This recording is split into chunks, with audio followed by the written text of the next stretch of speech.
Accountability Review Subcommittee to order. It is. Let me get a little closer. Please call the roll. Senator Deneen. Here. Senator Neal. Senator Wilson. Here. Representative Banta. Present. Representative Bojanowski. Here. Representative Riley. Co-Chair West. Here. Co-Chair Lewis. We have a quorum. As usual, I would remind everyone to silence your cell phones. We will jump in and immediately get started. I apologize for my delay. If Mr. Jones would come to the table. While you're coming to the table, we will approve the minutes. Is there a motion to approve the minutes? Motion. We have a motion. We have a second. And this is a voice vote. All those in favor say aye. Aye. Opposed, nay. Ayes have it. Mr. Jones, I believe, has a presentation on some staffing changes. If you would pull that microphone and make sure that light's on, please, sir.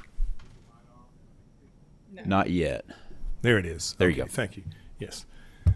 Thank you, Senator West, and all the senators and representatives and staff here. My name is Brian Jones, and the reason I wanted to spend just a minute or two before we get into business is to acquaint everybody and make sure that they're aware of the staff changes we've had at OEA.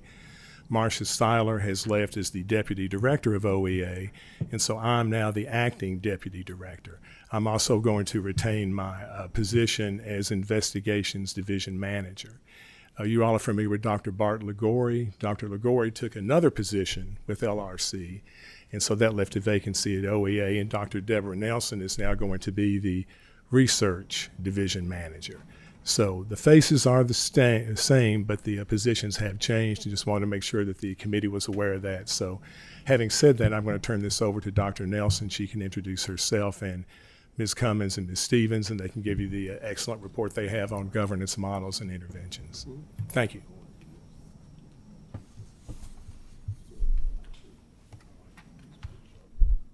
Thank you for that presentation. Congratulations or condolences or whatever. If you would, please state your names for the record, then please proceed. Sabrina Cummins. Allison Stevens. Deborah Nelson. Thank you. Please proceed. Thank you. Good morning.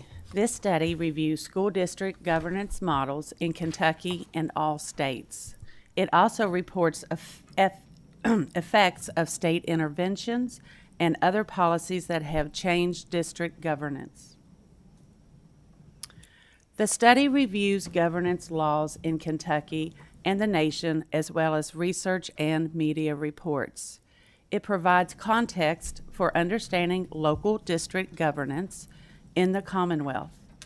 In this presentation, we describe broad similarities and differences between Kentucky and other states. Appendices of the report contain detailed information on all 50 states. The presentation will first discuss the major findings of the report, governance structure, state policies, and governance changes, and will conclude with the conclusions of the study. Overall, the report finds that Kentucky's laws governing state and local board governance structures are similar to those in the majority of states. State policies that have affected governance in other states address concerns such as small district consolidation, large district deconsolidation attempts, mayoral control, secession of local communities and existing districts, and state takeover. Reforms achieve intended outcomes in some cases, but none have proven effective in all cases or comes without challenges. Common challenges include community concerns as well as implementation and technical issues. In this section, we will begin by discussing district governance, followed by a review of educational governance in the Commonwealth and how Kentucky laws related to the state and local boards compare to those in other states. School board governance creates a framework for how district decisions are made. Governance decisions involve many layers in the district, including organization leaders and teams. While the superintendent and district administrative teams make key operational decisions on a day-to-day basis, school district governance is directed primarily by the local Board of Education. Research and policy on district governance focuses on the local board. The local board is the governing body of the district. It sets policy directions and makes decisions on a wide range of financial, operational, and educational issues. In addition, the board selects the local superintendent who carries out the policies for managing the day-to-day operations. Despite their central role in education, there is little research on best governance models for local boards and no consensus on best models. Research does highlight general best practices as described in the report. These include common vision, accountability for outcomes, and collaborative relationships. We'll move now to show Kentucky's local Board of Education governance model in the Commonwealth. Here is Kentucky's broader educational governance model. The legislature enacts laws that govern education, generally including the State Board of Education and school districts. The Senate also confirms appointments of the State Board and Commissioner of Education. The governor appoints members of the State Board and is over the Education Cabinet, where the secretary is an ex officio non-voting member of the State Board.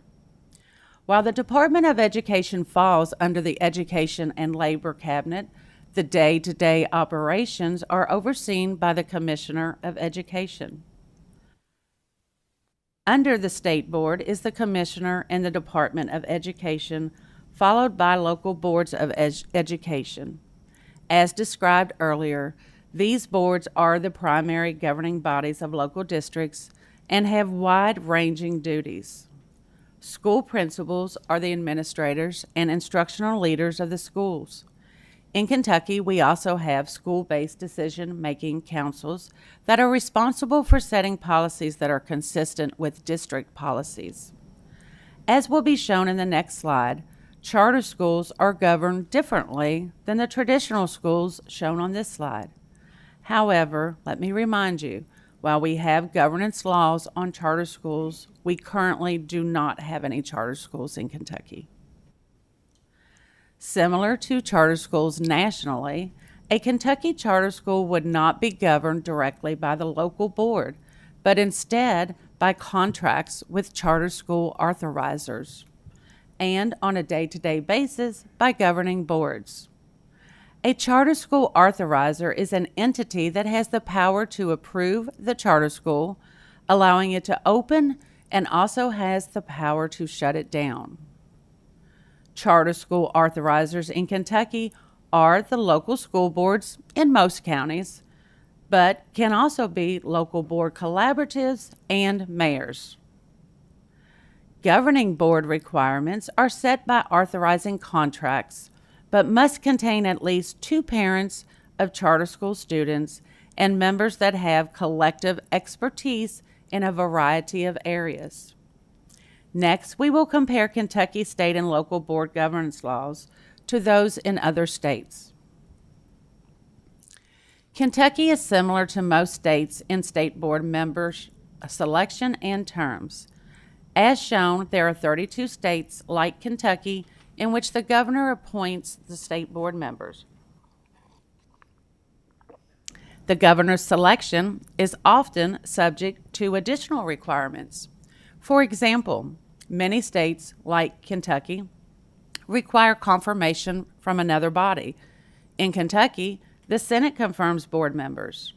Kentucky also requires that board members be representative of the state, including by gender, Supreme Court district, political party, and status as a racial minority.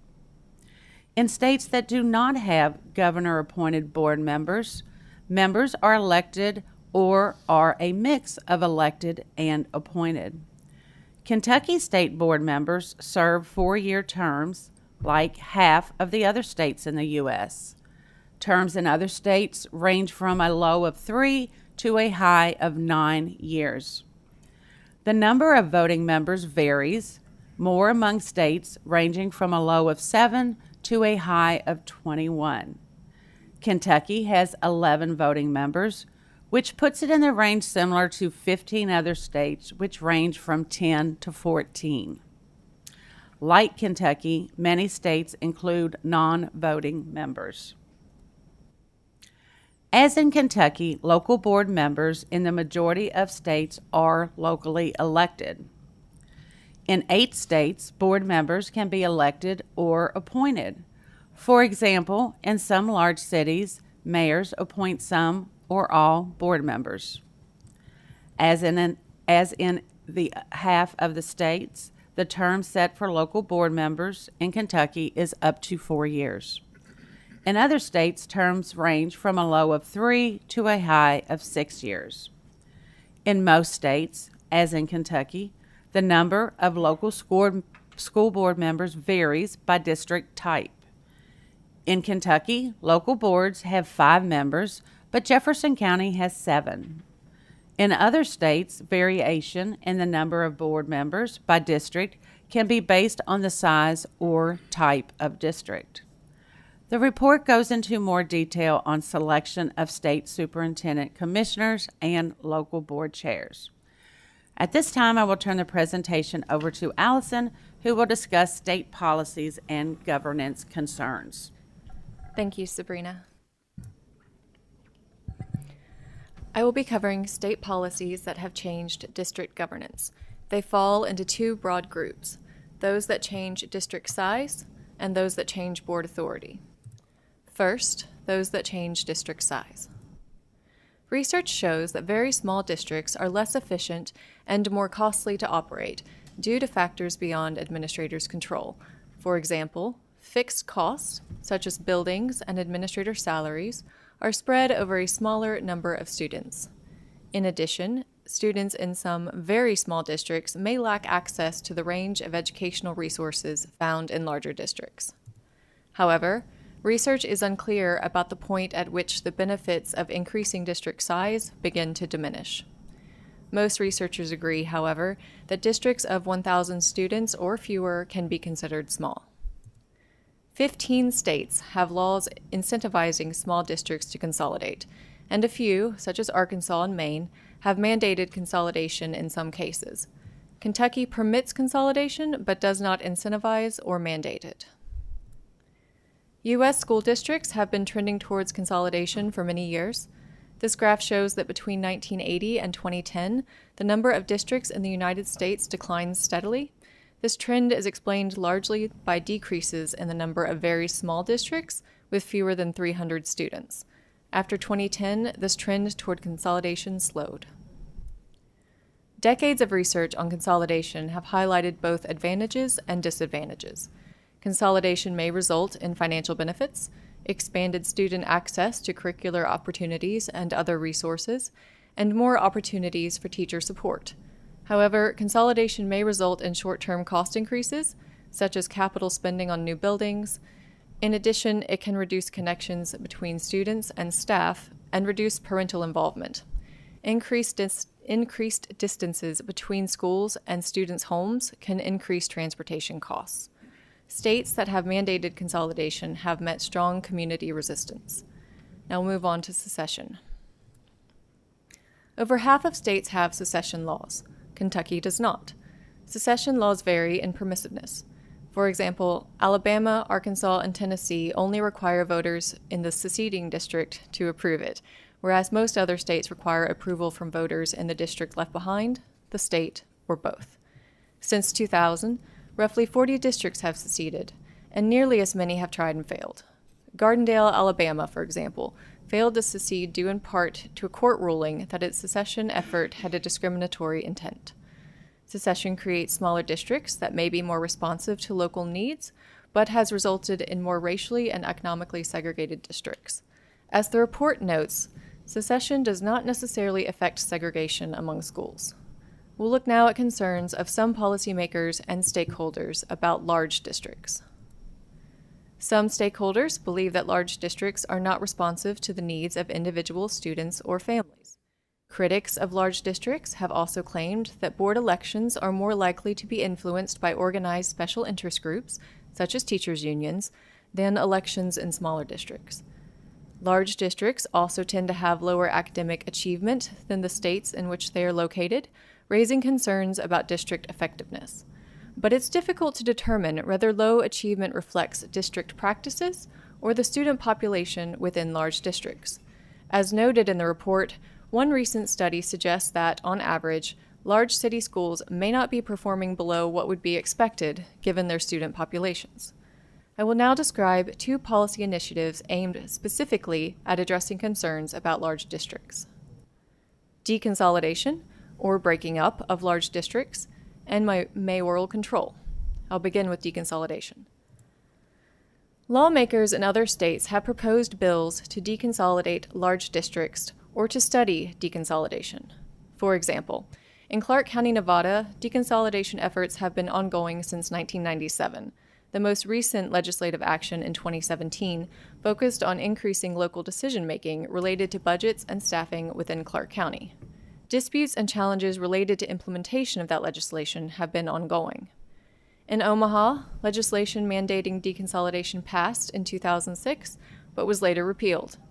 In New Mexico, a large district deconsolidation bill was introduced, but did not pass. In North Carolina, a joint committee studied deconsolidation, but no legislation resulted. Analysis of state legislation described on the previous slide highlights a variety of issues that were considered, most of which were logistical, such as district boundaries, property value disputes, taxing authority, state and local funding, capital costs, and division of assets, and others were possible segregation issues and specialty school status. The second category of state policies that have changed district governance is those that change board authority, beginning with one that also applies to large districts, mayoral control. Proponents believe that mayors are more accountable to the public than our local boards and are better able to address low student achievement and ineffective district operations. Mayors might be more effective leaders who would be better able to strategically allocate resources and more directly accountable to local voters than school board members, who are often not well known and running in incontested seats. A comprehensive report recently completed for the governor and the legislature of New York noted that research on the effects of mayoral control is inconclusive. Student achievement improved in some mayorally controlled districts, but these improvements were not always consistent across grade levels, sustained over time, or effective at reducing achievement gaps. In addition, local communities were often upset with mayoral actions, such as school closures. Mayoral control is currently in place in 11 large cities, including New York, Boston, and Washington, D.C., but has been phased out in many others, including Los Angeles, Detroit, and most recently, Chicago. Lastly, If you could pause there just a second. Yes. As committee chair, I'm going to call an audible here and kind of do things differently than we normally do them. I consider this committee a little bit more relaxed, a little bit more laid back. So I'm going to go ahead and open up to some questions. I normally do questions at the end, but if you don't mind, I'm going to, while we're here, this obviously a hot button topic is consolidation, deconsolidation. And so before I have a few questions, but before I ask the questions, do any members have questions so far on Representative Bojanowski? We'll start with you. All right, so you stated that some stakeholders have concerns about certain things. Do you document in your report who those stakeholders are? yes. Thank you. Any other questions from members? Senator Wilson. Thank you, Mr. Chairman. Can you hear me? Yes. Okay. When you were doing your study and looking at other states, did you compare the sizes of the administration and cost of the administration versus that of Kentucky schools? Any of that? We did not. Okay. There are some comparisons in there to the largest district being Jefferson County, and some of districts that are similar in other states, what their ADA is, free and reduced lunch, and that kind of stuff, as well as in the appendices of the report, there are some comparisons to academic outcomes. Okay, thank you. I'll jump in with a question. Something that kind of jumped out to me here. So when you talk about consolidation, deconsolidation, and you talk about the high points, more or less the positives of consolidation, all that sort of thing. One thing that I didn't see was performance. And so you have that trajectory. Do you have any data to show once schools consolidate, does that improve student performance, or does performance go down, or is there any data on that? In the report, that we note that the research on effects of consolidation on student achievement is inconclusive. It's not clear that consolidation would improve student achievement overall in itself. And so is it also inconclusive as going the other direction? Any signs of negative performance? Negative performance from consolidation? No. Okay, so right in the middle, inconclusive. Gotcha. Right. Any other questions from members? Representative Bojanowski. Can I follow up on deconsolidation? Same inconclusive, or is there an impact on academic outcomes from deconsolidation? We do note in the report that New Orleans, when they deconsolidated, they actually, I'm sorry. Are you talking about deconsolidation? Of large urban school districts, not New Orleans with all the charters. I mean, like, if you took a large urban school district and split it up, is there any evidence that you would have improved academic outcomes? I believe it's still inconclusive on that. In the report, we note that to our knowledge, there have not been state mandated deconsolidation of large districts. So it's not something that you could study. Got it. There have been secessions, like Jordan, I think in Utah or Nevada, where it was a smaller district that, where they seceded and split into two, but that was a very small district. And that wasn't a state mandated deconsolidation. That was a local community voting to separate. And those efforts have been varied, and there have not been studies of on student achievement of those secession efforts. But also those secession efforts, as we note in the report, they're not usually justified based on a desire for better outcomes, but more for local control. Thank you. I got to follow up along with the lines of Representative Bojanowski. So you have your four examples from the slides, those school districts that are in the slides. And if you go through the examples, three of those, basically nothing ever happened, right? Nothing. It was proposals and nothing happened. The one, Omaha, could you go into Omaha a little bit, in a little bit more detail about what actually happened? And it sounds to me a state mandated deconsolidation did not occur, sounds like. Right. But Legislation did pass for that to happen. However, after several years, the legislators repealed it. do you know, but any background you can give us on that about what the rest of the story, I guess, so to speak? In my recollection, it seemed like there was a lot of issues with communities wanting to do that.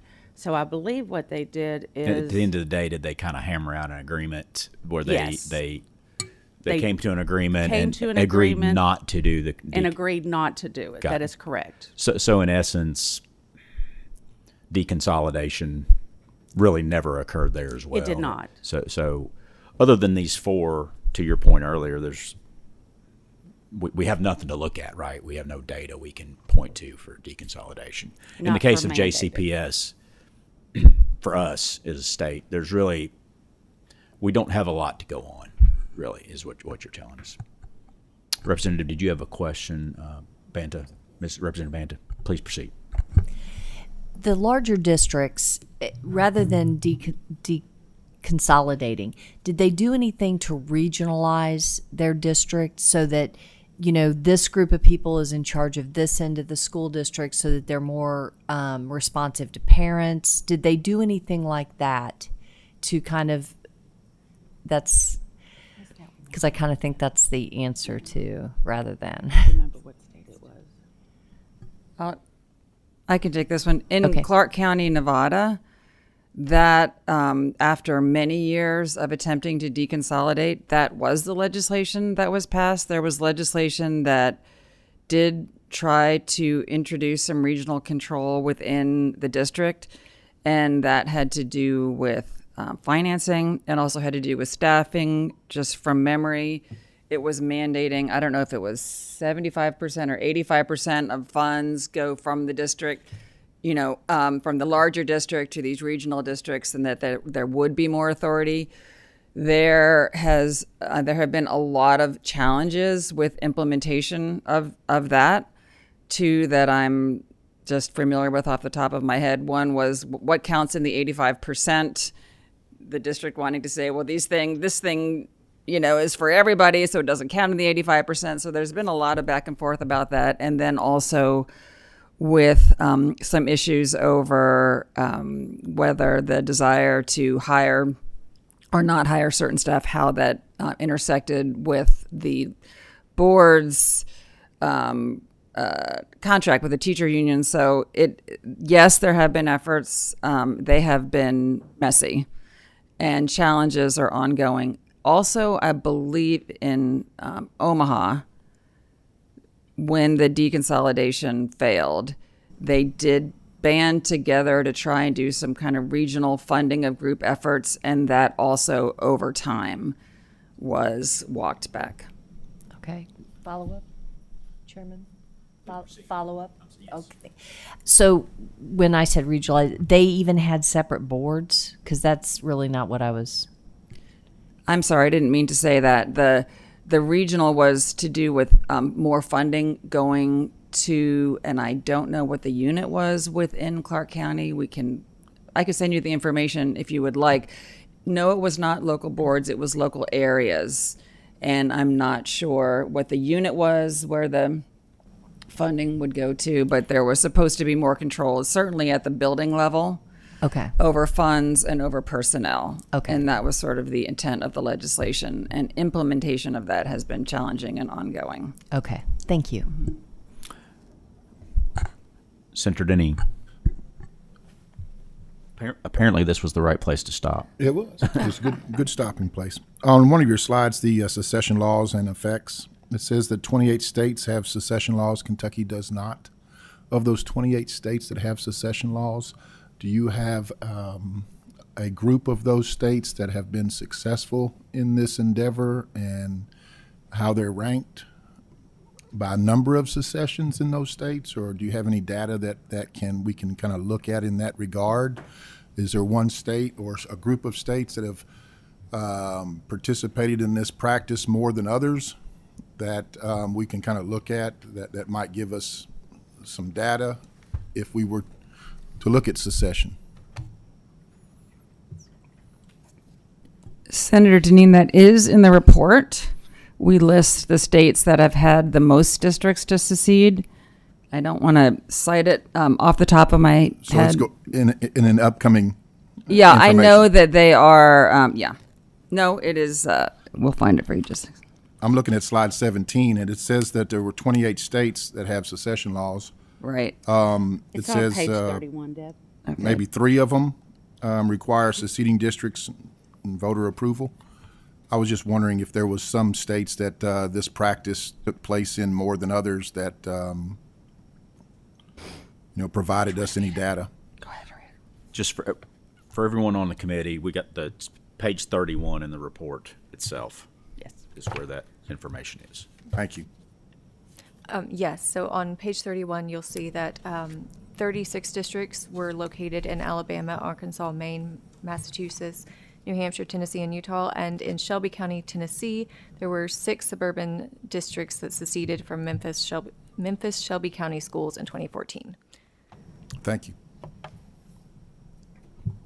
Any other questions from members? I think now we can get back on track.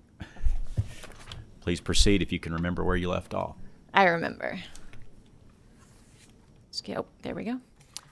Okay, lastly, I will discuss state takeovers of local districts.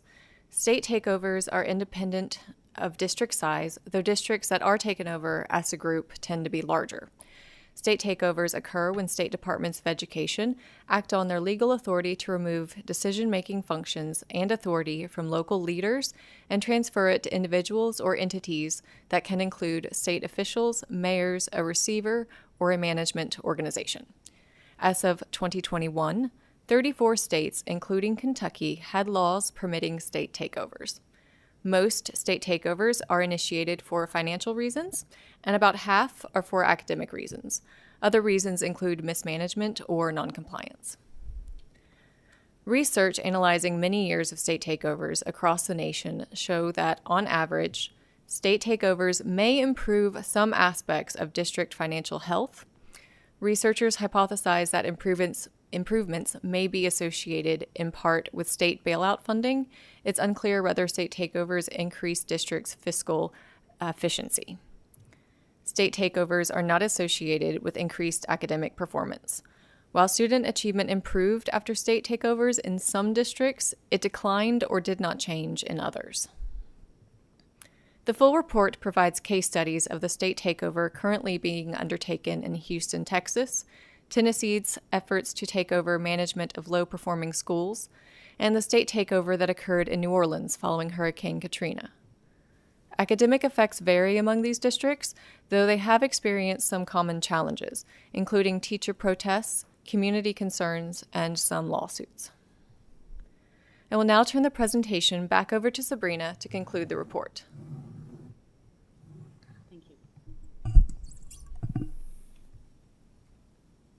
To summarize information presented in this report, Kentucky is similar to most states in the majority of its governance laws related to state and local boards of education. State policies that change district governance have had intended results in some cases, but have not proven effective in all cases or comes without challenges. District consolidation generally increases fiscal efficiency and expands curricular options, but communities may oppose change and loss of personal connections. Districts secession has occurred in roughly 40 districts since 2000. Advocates value local control, but secession has been associated with increasing segregations of districts. Lawmakers in several states have attempted to deconsolidate large districts. These efforts were not finalized in law, but yielded lessons about issues that arise in deconsolidation. Mayoral control was a common reform in the past that continues in some large cities. Research on its effects are inconclusive, however, and mayoral control has been phased out in many cities. And finally, research on state takeover indicates that it is associated with improvements in some measures of fiscal health. While state takeover is associated with achievement gains in some districts, such as New Orleans, student achievement gains are not greater on average in takeover districts compared with non-takeover districts. This concludes our presentation, and we would be happy to answer any more questions that you may have. Representative Bojanowski. Okay, I just had this thought as we were going through the conclusions. So, out of the districts that succeeded, are they then primarily white districts more so than the district they succeeded from, or minorities. I mean, so in my mind, when I hear this, I'm wondering, is this kind of a white flight thing or a socioeconomic flight to try to minimize the number of kids who are in different socioeconomic statuses from their district? I believe most of them, it does change the makeup of the students. In some, it varies depending on where the secession happened. But when you compare it, most of them are more than likely have a higher white population. Those data are also in the report. So on average, districts that secede after secession compared to the districts they seceded from have higher percentages of white students and lower percentages of socioeconomically disadvantaged students. Senator Wilson. Thank you, Mr. Chairman. This is my 14th year on this committee, and I served 5 years as the chairman, and I've been in a lot of school districts. And one thing that I noticed that was a common thread is that schools that were doing really, really well had great leadership. And schools that weren't, I mean, you could hear it. Did you find anything like that in your studies as you were looking at things? Probably would be hard to figure that out, but I was just curious. In this particular report, we did not. However, Dr. Nelson will be presenting next month on that very issue. Okay. Well, we did find there's a section in here on best practices, and when schools were going, or districts, I'm sorry, were figuring out how to consolidate, whether or not they ended up doing it when they were in the planning process. Could you give us page number? Oh, gosh. Never mind. I thought you had it in front of you. I'm sorry. No, I can look for it in a moment. That's but okay. Essentially, districts that were trying to merge together, the ones that did a better job or ultimately did consolidate had leadership that was on board and not trying to sabotage it, frankly. And that helped guide the process. And a lot of successful districts or even successful state takers had leaders who were committed to it, or an administration that stayed and was committed to it. So we did find that. Thank you. Any other questions from members? Seeing none, thank you so much for this excellent report. This is very, very important work that you're putting together. I know this took a lot of time, and as we wrestle with these issues in Kentucky, it's good to have something in our hand that we can refer to. That's what I thank you for your work on this, and we're going to move along. Next up on the agenda, I guess we have study topics, so we may have to switch seats with a few people.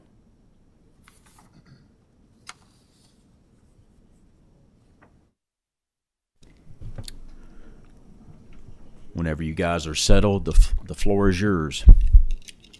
Thank you, Chair West. We have 3 studies for your approval this morning. The first is our annual district data profiles, a compendium of district data that we produced every year. The second is a comprehensive analysis of student discipline data at the state, district, school, and student level.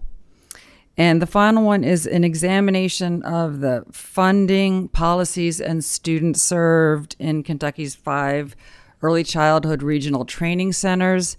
These 5 centers are part of the patchwork of early childhood funding and policies that affect early childhood in the Commonwealth. We will only be studying a piece of that patchwork, but we will attempt to put it in context of the broader environment of policies and funding related to early childhood. Representative Bojanowski has a question. Okay, quick question about the discipline study. As I was reading the study topics, I was thinking about the U.S. Department of Education Office of Civil Rights litigation against JCPS. Are you going to reflect on or cover in that study tensions from federal requirements in addition to our state issues? We will. It's a very tough and complicated issue. And as you'll hear in our next presentation, which will be a lot, Senator Wilson, about leadership, we wish we had some silver bullets on that one because we observe exactly what you do. But over the years and also in our recent study, we did come across those challenges. There's no easy answer, but I know that there's important issues to be considered on both sides. We will be looking at the federal laws. We will be talking to department staff, and we will be reporting some of the challenges we've heard on both sides of that issue. Thank you. And so if you could right now, just tell the committee what, per our conversations, timeframes. This will be a full year for both. Yes, sir. The results. The district data profiles we normally present Other than district data, I'm sorry. in July. Certainly the discipline data report you will not expect to hear until this time next year. My point in that is this is going to be, to answer Representative Bojanowski's question, this is going to be very exhaustive. It'll be across the state, multiple subjects, multiple topics. Probably will include what she's talking about. Yes, and won't be ready until next year. Now, the regional training centers, we can get back to you on that. It's possible that we can have that one ready earlier in the year, but certainly the discipline study will not be ready until the fall of next year. I'm not going to say I speak for the committee, but I think that sounds like a great idea. We would rather have an exhaustive look at the discipline and take your time on that one, in my opinion. So any other questions or suggestions from members on these topics? Okay. Seeing none.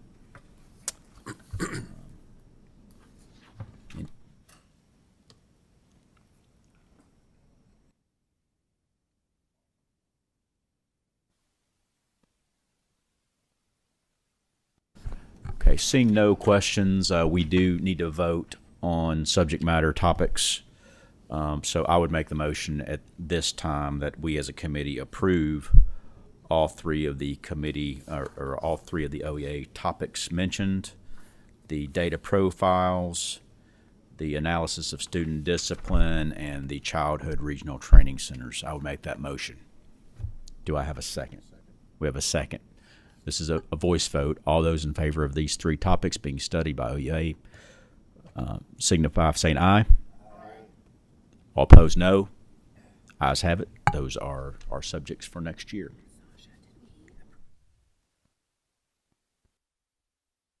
Okay. Also, at this time, we need to approve the report as submitted. I make a motion that the report be approved. Do I have a second? Second. All those in favor say aye. Aye. Opposed, nay. Ayes have it. Report is approved. Any other business to come before this committee at this time? Seeing none, we are adjourned. Thank you.